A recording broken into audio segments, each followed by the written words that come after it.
cyclable entre Rosheim et Saint-Nabord. Cette fois-ci, la voie verte, un parcours long de 11 km, reprend le tracé de l'ancienne voie ferrée des Carrières de Saint-Nabord. Ce qu'on appelle aujourd'hui les porte-bonheur est ouvert au public depuis début juillet, avec succès. Jérôme Gosset et Anna Strobel.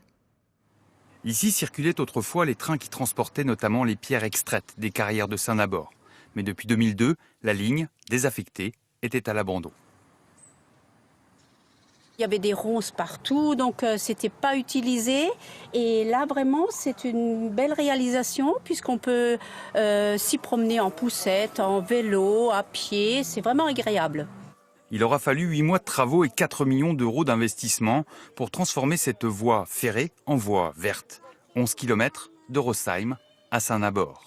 Un projet porté par la communauté de communes des Portes de Rosheim pour redynamiser un endroit mal connu, un peu coincé, un peu oublié entre deux secteurs très touristiques.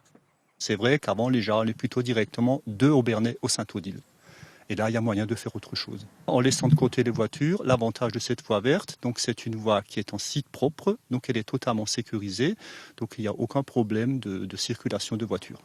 Et ça marche, enfin pas que, ça court, ça pédale aussi. L'affluence est au rendez-vous. Le paysage est beau, voilà.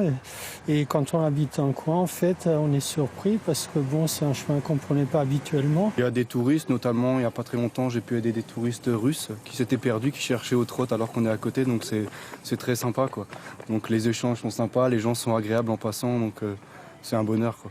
Les travaux ne sont pas totalement terminés, la signalisation va être améliorée pour notamment inciter les promeneurs à visiter les villages des environs. Rosheim, son église romane, la maison romane, Börsch qui est un véritable joyau de la Renaissance. On a le Mont Saint-Odile bien entendu, à Klingenthal on a la manufacture royale d'armes blanches.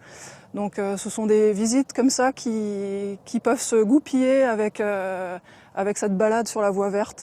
Et petite récompense au terminus du parcours, ce belvédère ouvert en juillet au pied des Carrières de Saint-Nabord et qui offre ce superbe panorama sur la plaine d'Alsace.